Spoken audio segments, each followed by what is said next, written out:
বিসমিল্লাহির রহমানির রহিম। আলহামদুলিল্লাহ ওয়াসসালাতু ওয়াসসালামু আলা রাসূলিল্লাহ। অনেকদিন পর আমরা আজকের এই দার্স শুরু করতে যাচ্ছি। তো অনেক নতুন ভাই আছেন, এই জন্য আমাদের এই সহজ কিছু বিষয় সম্পর্কে আলোচনা করব, যা আমাদের অতীব প্রয়োজন। আর সেটাই হলো ইসলামের রুকন। ইসলামের কি রুকন? আপনি যখন বিল্ডিং করবেন, বিল্ডিং এর জন্য পিলার দরকার রয়েছে।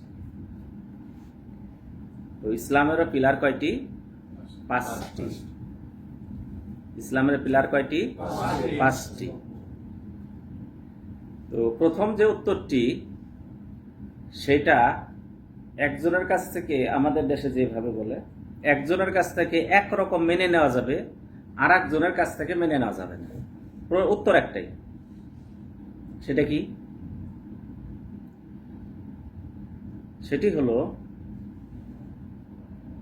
ইসলাম 5টি পিলারের উপর, স্তম্ভের উপরে, খুঁটির উপরে দণ্ডায়মান, দাঁড়িয়ে। প্রথম হলো সাক্ষ্য দেওয়া লা ইলাহা ইল্লাল্লাহ। আর একটা সাক্ষ্য হলো মুহাম্মদ সাল্লাল্লাহু আলাইহি সাল্লাম আল্লাহর বান্দা এবং রাসূল। কিন্তু একজন সাধারণ কিছুই লেখাপড়া জানে না, তাকে বলবেন যে ইসলামের ওখান কয়টি, উনি প্রথম বলবেন কালেমা। তার কাছ থেকে মেনে নেওয়া যাবে, কিন্তু আপনার কাছ থেকে মেনে নেওয়া যাবে না।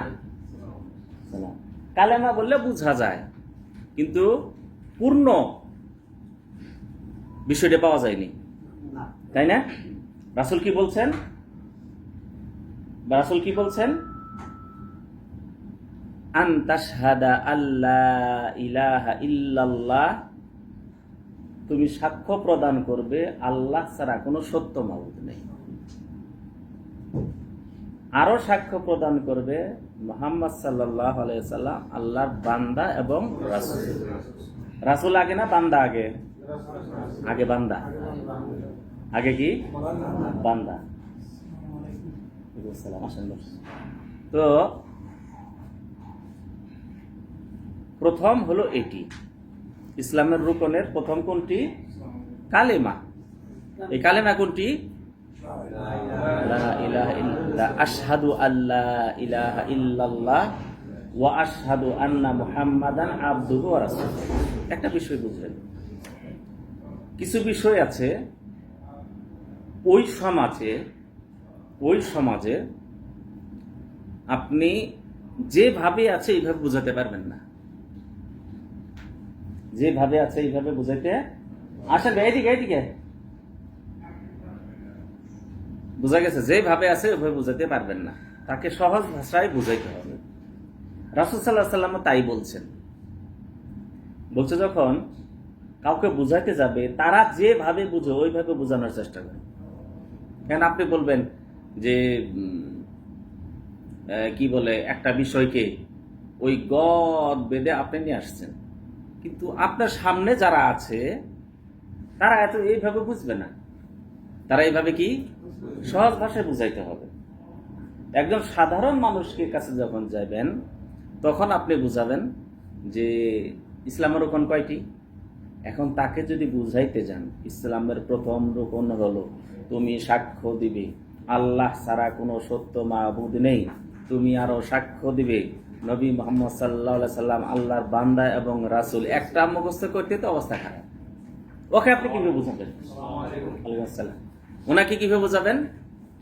বলেন ইসলামের রুকন 5টি, কালেমা, নামাজ, রোজা, হজ, যাকাত। কিন্তু আপনার কাছ থেকে মেনে নেওয়া যাবে এটা না। আপনার কাছে মেনে নেওয়া যাবে না, কারণ আপনি শিক্ষিত, আপনি পড়েছেন, আপনি ক্লাসে এসেছেন, ইসলাম সম্পর্কে অনেক কিছুই জানেন। তাহলে আমরা কালেমা বলতে যদি বলি কালেমা, তাহলে কোনটি? বোঝা গেছে তো? এরপরে হলো, তাহলে 5টা হয়েছে আমাদের, কালেমা, নামাজ, রোজা, হজ, যাকাত। ঠিক আছে? তো এটার জন্য আমরা প্রমাণটা আজকে মুখস্থ করে যাব। কি যাব? এই প্রমাণটা যে কালেমা ইসলামের যে 5টি রুকন, এইটা আমরা মুখস্থ করে তারপর আমরা যাব। রাজি আছি সবাই? জীবনে কখনো ভুলবো না। সেটা হলো মসজিদে নববীর যেখানে ইমানদার, তার ডান পাশে একটা দরজা আছে, যখন ইমাম নামাজে দাঁড়ান ডান দিকে একটা দরজা আছে, ওই দরজার নাম হলো বাবু জিবরিল। বাব মানে কি? দরজা। জিবরিল মানে জিবরিলের দরজা। ওই দরজা দিয়ে জিবরিল আলাইহিস সালাতু ওয়াস সালাম মানুষের রূপ ধরে রাসূলের কাছে এসে বসে রাসূলকে কিছু প্রশ্ন করেছেন, আর রাসূল উত্তর দিয়েছেন, এর মাধ্যমে ইসলামের রুকন শিক্ষা দিয়েছেন। এই হাদিসের নাম হলো হাদিসে জিবরিল। আমরা জিব্রাইল বলি না, শুদ্ধ হলো কি? জিবরিল। এখন জিব্রাইল বলতেও কি বুঝবো আমরা? জিবরিল।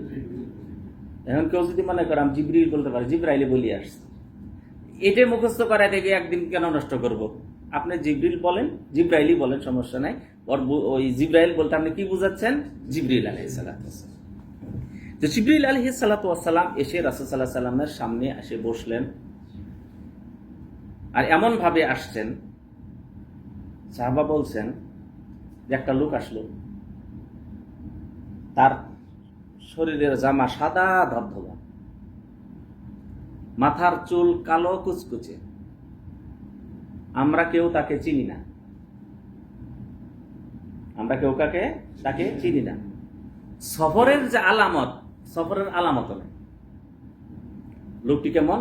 সাদা ধবধবে পোশাক, কালো কুচকুচে চুল, সফরের কোনো আলামত নাই, আমরা কেউ তাকে চিনি না। রাসূলের সামনে এসে বসলেন, বসার পরে জিজ্ঞাসা করলেন যে আপনি আমাকে ইসলাম সম্পর্কে অবহিত করুন। ইসলাম সম্পর্কে, ইসলাম কাকে বলা হয়? তিনি বললেন আন তাশহাদা আল্লা ইলাহা ইল্লাল্লাহ ওয়া তাশহাদু আন্না মুহাম্মাদান আবদুহু ওয়া রাসূলুহু। এইভাবে বলতে পারি আশহাদু আল্লা ইলাহা ইল্লাল্লাহু ওয়া আশহাদু আন্না মুহাম্মাদান আবদুহু ওয়া রাসূলুহু। প্রথম এই কালেমা শিক্ষা দিলেন। তুমি সাক্ষ্য দিবে, অন্তরেও সাক্ষ্য দিবে, মুখেও সাক্ষ্য দিবে, কাজেও সাক্ষ্য দিতে হবে। আমি যখন সাক্ষ্য দিব যে আমি সাক্ষ্য দিচ্ছি আল্লাহ ছাড়া কোনো সত্য মাবুদ নেই, লা ইলাহা ইল্লাল্লাহ, এর অর্থ কি? না, সত্য ইলাহ নেই। ইলাহ সবাই অনেক আছে, কিন্তু সত্য ইলাহ একজন। এর অর্থ কি? আল্লাহ ছাড়া কোনো সত্য ইলাহ নেই। তো এর অর্থ হলো আমি মুখে উচ্চারণ করছি সত্য ইলাহ নেই আল্লাহ ছাড়া, অন্তরে বিশ্বাস করছি আল্লাহ ছাড়া কোনো সত্য ইলাহ নেই, কাজে পরিণত করলাম আল্লাহ ছাড়া কোনো সত্য ইলাহ নেই। তার মানে হলো যদি কেউ এই 3টে সাক্ষ্য দিতে পারে একসাথে, মুখে সাক্ষ্য দিল, অন্তরও সাক্ষ্য দিল, কাজেও সাক্ষ্য দিল, লাভটা কি? আল্লাহ নবী সাল্লাল্লাহু আলাইহি ওয়াসাল্লাম বলছেন, কেউ যদি লা ইলাহা ইল্লাল্লাহ এই কালেমা অন্তর দিয়ে বিশ্বাস করে এবং ওই কালেমার উপর অবিচল থাকে, সে ব্যক্তি জান্নাতি। কয়টা জিনিস লাগবে?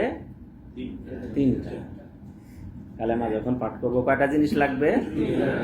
প্রথম, মুখে উচ্চারণ। আবু তালেব কার বাপ? আবু তালেব আলী রাদিয়াল্লাহু তাআলা আনহু বাপ। আর কার? জাফর রাদিয়াল্লাহু তাআলা আনহুর বাপ। রাসূলের কি হন? চাচাতো ভাই। আর কি? চাচা হন। আর কি? আমাদের পরিভাষায় কি বলে? বিয়াই হন। আলী রাদিয়াল্লাহু আনহু কি বোঝা গেছে তো? আচ্ছা, যাই হোক, তিনি কাফেররা তাকে ডরাইতো, ও যতদিন মুহাম্মদ সাল্লাল্লাহু আলাইহি সাল্লামের সাথে আছে ততদিন তাকে অনিষ্ট করা যাবে না, খবর আছে। এই জন্য বারবার আসছে, আপনার ভাতিজা এটি তোমার বাপ লালন পালন করেছে, তোমার বাপ মারা গেছে 8 বছর বয়সে, তারপর তুমি লালন পালন করে বড় করেছ, কিন্তু আমাদের ধর্ম সম্পর্কে কি বলে, আমাদের ইলাহ সম্পর্কে কি বলে, এগুলো মেনে নেওয়া যায় না। তো যত প্রকার সহযোগিতা করেছেন আবু তালেব রাসূল সাল্লাল্লাহু আলাইহি সাল্লামকে এবং ইসলামের জন্য, করেছেন না? মৃত্যুর সময় রাসূল সাল্লাল্লাহু আলাইহি সাল্লাম গিয়ে তালকিন দিচ্ছেন। কি দিচ্ছেন? তালকিন। তালকিন হলো মৃত্যু ব্যক্তির কানের কাছে গিয়ে নির্দেশ না দিয়ে, কানের কাছে গিয়ে নির্দেশ না দিয়ে আপনার কথা যেন শুনতে পান, হই হুল্লার সব বন্ধ করে, কানাকাটি বন্ধ করে শুধু পাঠ করবেন লা ইলাহা ইল্লাল্লাহ, পাঠ করবেন, নির্দেশ দিবেন না, আস্তে আস্তে পাঠ করবেন। ওই রোগী যদি শেষ কালেমা লা ইলাহা ইল্লাল্লাহ পরে যদি মৃত্যুবরণ করে, সে বিনা হিসেবে জান্নাতি। এই তালকিনের জন্য রাসূল গেলেন আবু তালেবের কাছে, যে চাচা, ইসলামের জন্য আমি অনেক কিছুই করেছেন, ইসলামের জন্য আপনি অনেক কিছুই করেছেন, অনেক সাহায্য করেছেন, আপনি যদি চাচা একবার মুখে উচ্চারণ করেন লা ইলাহা ইল্লাল্লাহ, তাহলে কিয়ামতের দিন আল্লাহর কাছে আমি প্রমাণ স্বরূপ পেশ করব, আল্লাহ আমার চাচা তোমাকে রব বলে স্বীকার করে নিয়েছিল। এবং মৃত্যুর সময় কেউ যদি মৃত্যু হওয়ার আগে যদি কালেমাটা পাঠ করে, এরপর আর কোনো বাক্য উচ্চারণ করেনি, আর গুনার কাজ করেনি, তাহলে তো সে জান্নাত। রাসূল বলছেন, মান কানা আখিরু কালামিহি লা ইলাহা ইল্লাল্লাহ দাখালাল জান্নাহ, যার সর্বশেষ, দুনিয়া সর্বশেষ কথা হবে লা ইলাহা ইল্লাল্লাহ, সে জান্নাতে যাবে। রাসূল তালকিন দিতে গেছেন যে শুধু মুখে এগুলো উচ্চারণ করবেন। আবু তালেবের বিশ্বাস পুরোটাই ছিল কোরআনের উপর, কোরআন জানার পক্ষ থেকে পূর্ণ বিশ্বাস ছিল।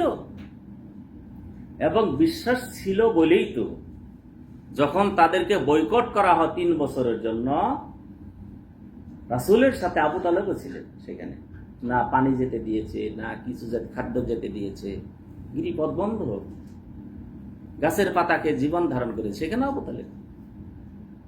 এত ইসলামের জন্য করার পরেও কিন্তু মুখে উচ্চারণ না করার কারণে সে জান্নাতে যেতে পারবে না। ঘটনা জানেন, আবু জেহেল আর সে বললো যে না, তুমি ইসলাম গ্রহণ করো না।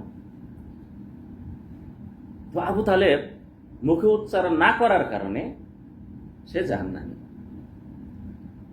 আপনারা জানেন তাকে সবচেয়ে ছোট্ট আযাব দেওয়া হবে, একটা আগুনের জুতা পরিধান করে দেওয়া হবে, জাহান্নামের ভিতরে বাইরেই থাকবে।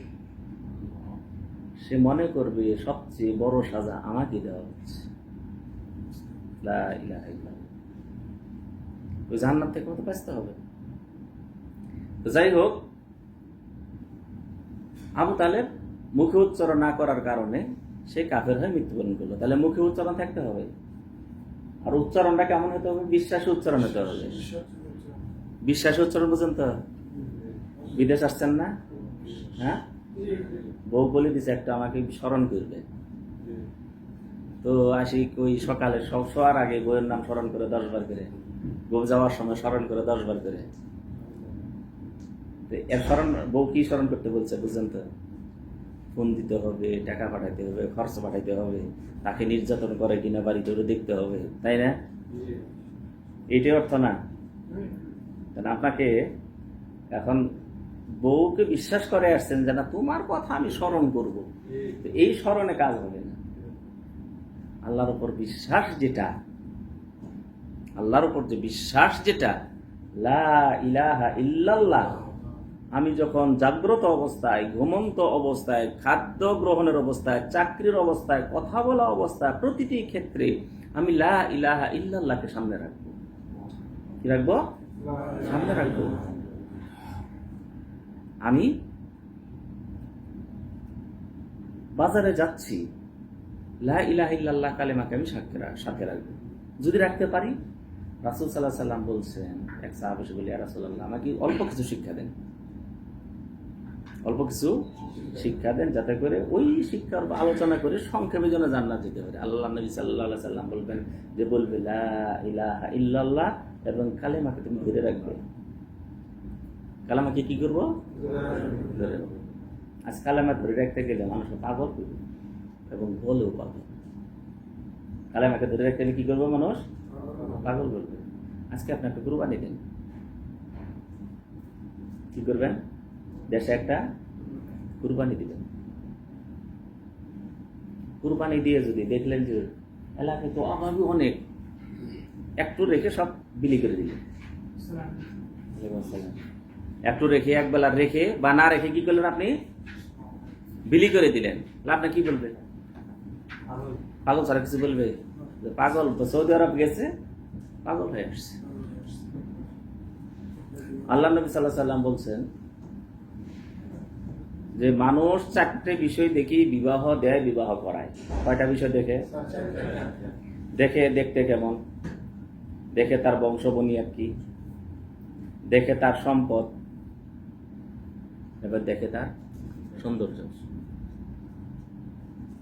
না, কয়টা? শুধু আগেই বললাম, সম্পদ, বংশ বুনিয়াদ, তারপরে দেখতে সুন্দর কিনা, আর একটা হলো দিনদারিও দেবে। তবে দিনদারিটা যদি তুমি প্রাধান্য দিতে পারো, তাহলে তোমার শান্তি হবে। আর রাসূল সাল্লাল্লাহু আলাইহি ওয়াসাল্লাম বলছেন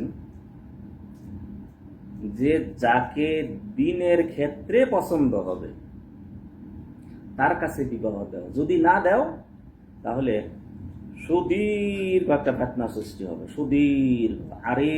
সুদীর্ঘ, আর শেষ নাই, এত ফিতনা শুরু হবে।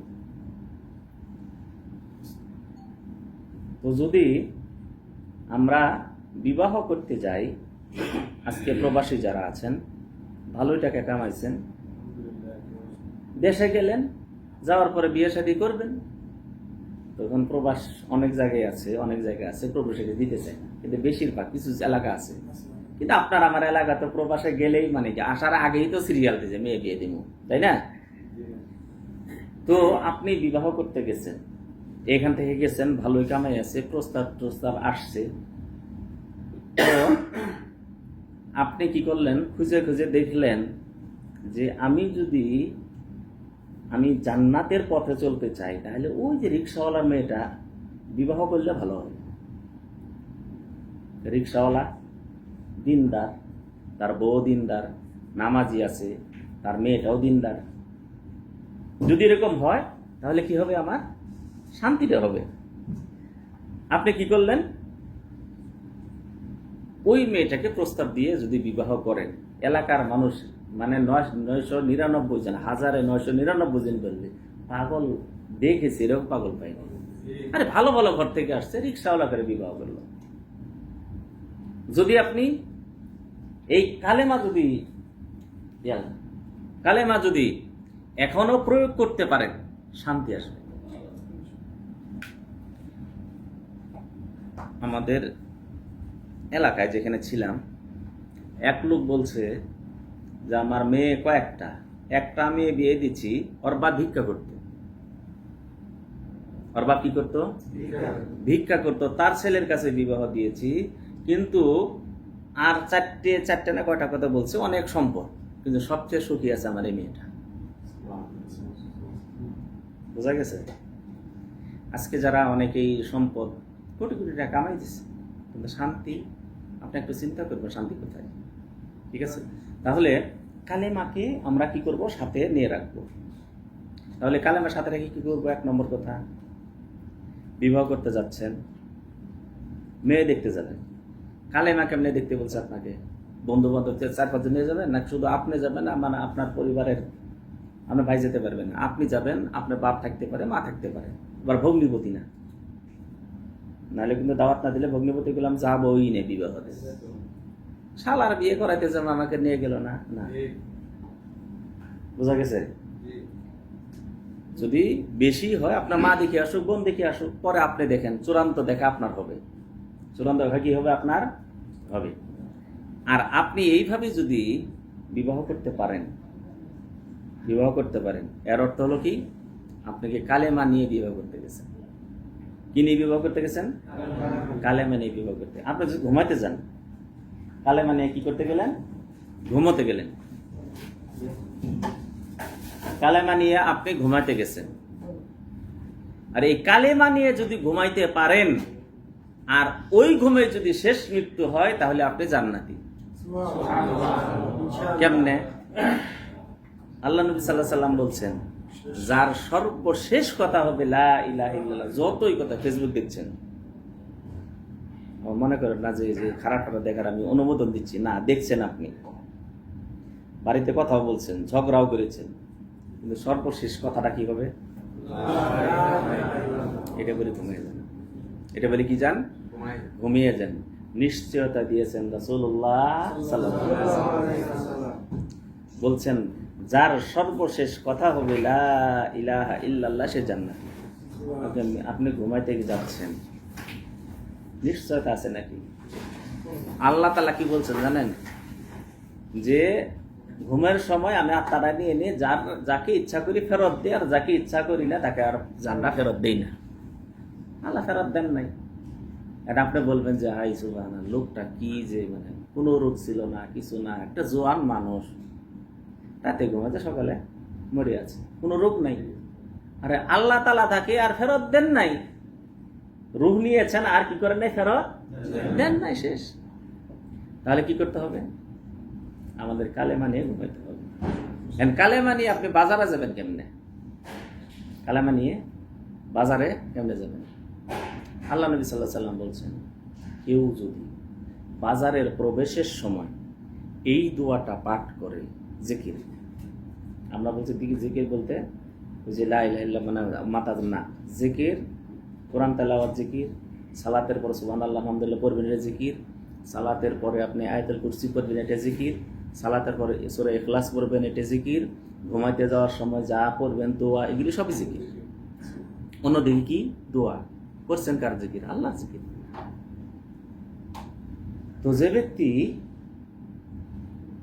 ঘুমের সময় যখন ঘুমাইতে গেল, সব কিছু যাই সারেন না কেন, সর্বশেষ আপনি কালেমাটা পড়ে আপনি ঘুমাই গেলেন, আর এইভাবে যদি মৃত্যুবরণ করেন, তাহলে আপনি কি আল্লাহ নবী সাল্লাল্লাহু আলাইহি ওয়াসাল্লাম নিষেধে আপনি কি জান্নাতি।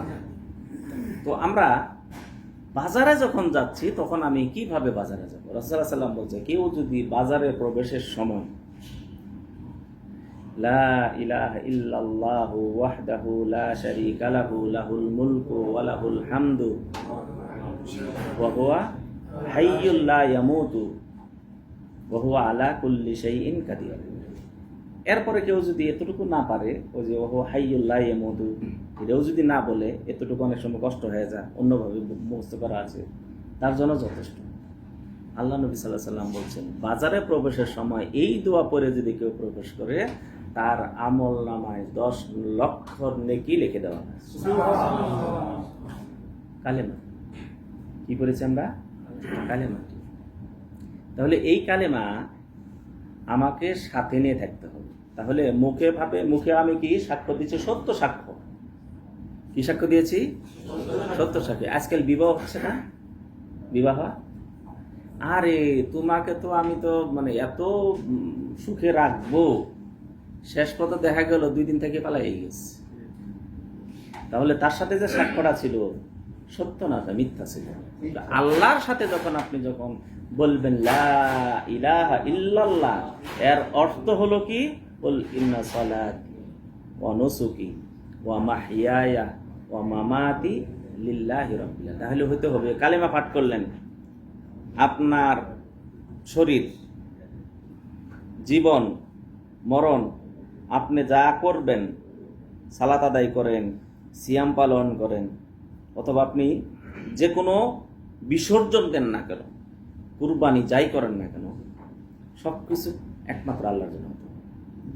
জীবিত আছি আল্লাহর নামে, মারা যাব আল্লাহর নামে।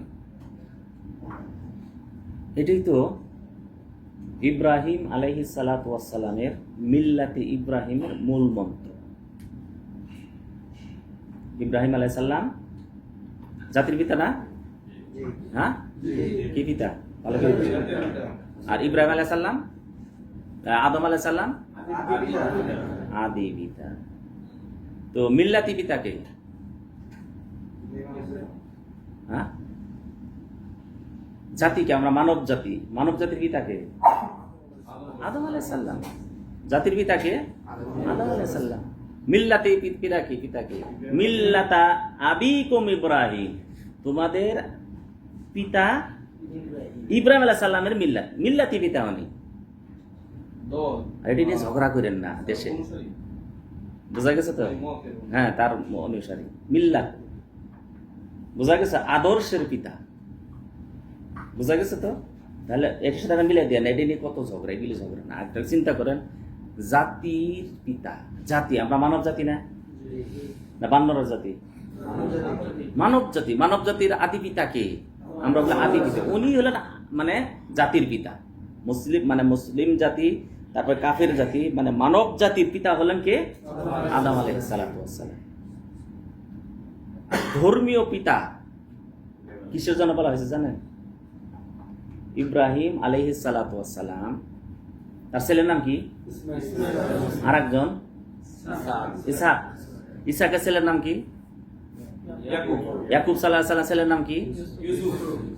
ওই ধারাবাহিকতায় প্রায় সব মানে মুসা আলাইহিস সালাতু ওয়াস সালাম ইসহাক আলাইহিস সালামের বংশধর, বানি ইসরাইল। ইসরাইলকে ইসরাইল না, ইসরাইল। ইয়াকুব আলাইহিস সালামের নাম হলো ইসরাইল। ইয়াকুব আলাইহিস সালামের নাম কি? ইসরাইল। বানি ইসরাইল মানে কি? ইয়াকুব আলাইহিস সালামের বংশধর। এই জন্য আপনি যদি অর্থ না বুঝে ইসরায়েলকে যদি আপনি যদি কি করেন, লানত করেন, অভিশপ্ত করেন, ইসরায়েলকে ইয়াকুব আলাইহিস সালাম। আর যদি মনে করি ইসরায়েল বলতে ওই দেশটাকে বুঝে, সেটা আলাদা কথা। বোঝা গেছে? হ্যাঁ, মানে ইসরায়েলকে ওরা নাম রাখছে ধোঁকা দেওয়ার জন্য। বোঝা গেছে? ইয়াকুব আলাইহিস সালাতু ওয়াস সালামের নাম কি? ইসরাইল। তার পুত্ররাই হলেন অনেক নবী। বোঝা গেছে? তো সব নবী কোন কোন কোন কোন কোন কোন ছেলের? না, ইব্রাহিম আলাইহিস সালামের দুই ছেলে। কোন ছেলের সন্তানরা হলেন ওই কি বলে ইয়াকুব আলাইহিস সালাম বানি ইসরাইল? এখন কোন ছেলের? ইসহাক আলাইহিস সালাতু ওয়াস সালামের বংশধর হলেন কি? মুসা আলাইহিস সালাম শুরু করে তারপর হারুন আলাইহিস সালাম, আরো অনেক নবী এবং ঈসা আলাইহিস সালাম পর্যন্ত, তাই না? ইসমাইল আলাইহিস সালামের কোন নবী আসেন নাই, তো ওরা তো খুশি। এবং তাওরাত, জাবুর, ইনজিলে প্রমাণ আছে যে শেষ জামানায় সত্য নিয়ে একজন নবী আসবেন, তিনি ইসরায়েলের বংশধর, ইব্রাহিম আলাইহিস সালামের বংশধর। ওরা মনে করছিল ইসহাক আলাইহিস সালামের বংশে আসবেন, অর্থাৎ বানি ইসরায়েলে আসবেন। এবং তারা মদিনাতে বলতো, আমরা যেমন বলি না যে শেষ জামানায় কে আসবেন? ঈসা আলাইহিস সালাম, মাহদী আলাইহিস সালাম আসবেন, এবং যারা অত্যাচার জালেম ছিল তাদেরকে তিনি নিপাত করবেন। ওরাও বলতো যে আমাদের শেষ নবী মুহাম্মদ সাল্লাল্লাহু আলাইহি সাল্লাম আসবেন। এবং ইহুদিরা মদিনায় কেন বসতি স্থাপন করেছে জানেন? তাদের সম্প্রদায়ে আসার জন্য। হ্যাঁ, ওরা মনে করেছে, তারা কিতাবে পড়েছে যে তিনি যেখানে জন্ম হোক তিনি এখানে হিজরত করবেন মদিনায়। এই জন্য ইহুদিরা আগেই গিয়ে মানে উপস্থিত হয়ে অনেক যুগ থেকে তারা আছে। এখন যখন দেখলেন যে তাদের ইব্রাহিম মুহাম্মদ সাল্লাল্লাহু আলাইহি সাল্লাম ইসহাক আলাইহিস সালাম বংশধর না বলে তারা বিরোধিতা শুরু করলো, তাহলে ওই ইসহাক আলাইহিস সালাতু ওয়াস সালামের যে বংশধর অনেক নবী, অগণিত নবী এবং রাসূল, আল্লাহ ছাড়া কেউ জানেন না। মানে বানি ইসরায়েলের ভিতরে একদিনে 100-র বেশি নবীকে হত্যা করেছে। মানে এক এক জাতির জন্য এক একজন নবী প্রেরণ করেছেন আল্লাহ তাআলা ওই সময়। আর ইসমাইল আলাইহিস সালাতু ওয়াস সালামের উত্তরসূরি হলেন সর্বশেষ এবং সর্বশ্রেষ্ঠ রাসূল মুহাম্মদ সাল্লাল্লাহু আলাইহি ওয়াসাল্লাম। ধৈর্যের ফল এটা। এটা কিসের ফল? নবী আসছেন ইয়াকুব আলাইহিস সালাম, ইসমাইল আলাইহিস সালাম থেকে কোন নবী নাই। ইসহাক আলাইহিস সালামের ছেলেকে ইয়াকুব আলাইহিস সালামের ছেলেকে ইউসুফ। এইভাবে ধারাবাহিকতা চলে আসছে বানি ইসরাইল। মুসা আলাইহিস সালাম, ইয়া বানি ইসরাইল, মুসা আলাইহিস সালাতু ওয়াস সালাম। কিন্তু এই যে ইসমাইল আলাইহিস সালামের ঔরসে এখন পর্যন্ত নবী রাসূল আসেন না, যতক্ষণ পর্যন্ত মুহাম্মদ মানে সর্বশেষ নবী এসে নবুয়তি দরজা বন্ধ করবেন, ওই পর্যন্ত কোনো নবী এবং রাসূল এই ঔরসে আসেন না। আল্লাহ তাআলা মুহাম্মদ সাল্লাল্লাহু আলাইহি সাল্লামকে এই দিয়ে তিনি সম্মানিত করেছেন। ধৈর্যের ফল। এটা কিসের ফল? ধৈর্যের ফল। আল্লাহ তাআলা, আল্লাহ নবী সাল্লাল্লাহু আলাইহি সাল্লাম বলছেন যে আমরা সবার শেষে আসছি এবং সবার আগে। আমরাই শেষ, আমরাই আগে। কিভাবে সম্ভব? কিয়ামতের দিন যত সম্মান, সবচেয়ে বড় সম্মান আমরাই পাবো। সম্মান কি পাবো? কি সম্মান জানেন? যারা কালেমাকে উত্তম রূপে ধারণ করবে, যারা কালেমাকে কি করবে? উত্তম রূপে ধারণ করবে। কিয়ামতের দিন আগের যত নবী আসছেন সমস্ত নবীর উম্মতদেরকে জিজ্ঞাসা করবেন, তোমাদের এই অবস্থা কেন? তোমাদের এই অবস্থা কেন? বলছে আমাদের নবী যেইভাবে দায়িত্ব দিয়েছেন দায়িত্ব পালন করেননি। রাসূল বলবেন না করেছি, তো সাক্ষী মুহাম্মদ সাল্লাল্লাহু আলাইহি সাল্লামের উম্মতরা সাক্ষী দিবে। আমরা দেখিনি তাদেরকে, এরপরও আমরা তাদের পক্ষে কিয়ামতের দিন সাক্ষী দেব যে না, যে মুসা আলাইহিস সালাতু ওয়াস সালাম, হারুন আলাইহিস সালাতু ওয়াস সালাম, ইয়াকুব আলাইহিস সালাতু ওয়াস সালাম, ইউসুফ আলাইহিস সালাতু ওয়াস সালাম, ঈসা আলাইহিস সালাতু ওয়াস সালাম সবাই দাওয়াতি কাজ যেভাবে আপনার দায়িত্ব ওইভাবেই করেছেন। এর চেয়ে বড় সম্মান আরো চান কিয়ামতের দিন? এবং সবার আগে আপনাদের জন্য কি করা হবে? জান্নাতের দরজা খোলা হবে আমাদের জন্য। আল্লাহ তাআলার কাছে দোয়া করি আল্লাহ রাব্বুল আলামিন যেন আপনাদের আমাদের সবাইকে তৌফিক দান করুন, যাতে করে কালেমাটাকে আগে মুখে সত্যতার সাথে হইতে দিব। আমি তোমাকে ভালোবাসি, এটা যেন সত্য হয়। আল্লাহ তোমাকেই ভালোবাসি, আল্লাহ আমার জান দিতে পারি তোমার জন্য, আল্লাহ আমি খাদ্য গ্রহণ করছি তোমাকে, তোমার ইবাদত করার জন্য, আল্লাহ আমি এটা ছাড়তে যাচ্ছি তোমার জন্য। হে আল্লাহ, অনেক রূপসী, অনেক গুণবতী এবং অনেক ধন্যশীল মেয়ে প্রস্তাব এসেছে, আল্লাহ এটা করি নাই একমাত্র তোমাকে সন্তুষ্ট করার জন্য। আমি ওই গরিব একটা মেয়ে, অথবা শিক্ষিত তেমন না, শুধু কোরআন পড়তে পারে এবং পর্দাপোষিত থেকে সালাত আদায় করে, ওকে আমি প্রাধান্য দিলাম। আমার গ্রাজুয়েশন এগুলি কোনো দরকার নেই। দরকার হলো কি, যেটাই তোমাকে চিনেছে এবং তোমার ইবাদত করে আপনি যদি এইভাবে যদি করতে পারেন, এর অর্থ হলো কি, আপনার সালাত, আপনার জীবন মরণ একমাত্র কার জন্য? একমাত্র আল্লাহ। তাহলে আমরা কালেমা সম্পর্কে আমরা মোটামুটি জানলাম, ঠিক আছে? কালেমা প্রথম ভাগ। এরপর আরেকটা হলো, অন্তরে বিশ্বাস যদি না করি তাহলে হবে মুনাফিকদের মতো। কাদের মতো? মুনাফিকদের মতো। মুনাফিকদের ব্যাপারে আল্লাহ তাআলা কি বলছেন? মুনাফিক কারা? যারা মুখে উচ্চারণ করেছে, অন্তরে আরেকটা। অন্তরে মুসলমানদের সাথে আসছে, তোমাদের সাথে আমরা আছি, জানে প্রাণে আছি, বিপদে আপদে আছে, যখন বিপদ দেখে দৌড়। ওদেরকে গিয়ে বলে যে ভালো করেছে, ওদের সাথে তো মানে মস্করার জন্য থাকি আর কি, তোমাদের সাথে আসলে আছি। তাহলে অন্তরে যদি বিশ্বাস না থাকে তাহলে না, আর কাজে যদি পরিণত না করি তাহলে গরু খাওয়া মুসলমান। কি খাওয়া মুসলমান? গরু খাওয়া মুসলমান। গরু খাই বলে মুসলমান, গরু খাই বলে কি মুসলমান। আজকে যদি অনেকেরই বলা হয় যে ইসলামের রকম কয়টি, অনেকে জানে, অনেকে ইমান একটা শুরু করে, আর ইমান একটা বললে ইসলাম একটা শুরু করে। আমি মুসলমান হিসেবে একটু জানা দরকার অবশ্যই। তাহলে লা ইলাহা ইল্লাল্লাহ এর অর্থটা কি? আল্লাহ ছাড়া সত্য কোনো মাবুদ নেই। পৃথিবীতে বহু মাবুদ আছে, সত্য মাবুদকে একমাত্র আল্লাহ তাআলা। মন থাকবে ইনশাআল্লাহ। আল্লাহ ছাড়া কোনো কি নাই, সত্য মাবুদ, এটাই বিশ্বাস করব। এইভাবে আমাদেরকে অনুবাদটাও করতে হবে। তো আগামী সপ্তাহে আমরা আলোচনা করব এই লা ইলাহা কালেমা, এই সত্য যে আমরা বলি না এমনি আল্লাহ ছাড়া কোনো মাবুদ নাই, আল্লাহ ছাড়া কোনো স্রষ্টা নাই, আল্লাহ ছাড়া কোনো রিজিকদাতা নাই, আল্লাহ ইবাদত, এগুলি বলার কারণে আমাদের মুসলমানদের যে কি দুর্গতি হয়েছে। আর যারা কালেমা শুধু পাঠ করেছে এবং মনে করছে যে আমরা যাই করি না কেন, মানে মক্কার ইসলাম আমরা নিব না, মদিনার ইসলাম নিব না, আমাদের দেশীয় ইসলাম নিব, তাদের যে কি অবস্থা সে সম্পর্কে ইনশাল্লাহ আগামী সপ্তাহে আলোচনা করব। কি বলেন ইনশাল্লাহ?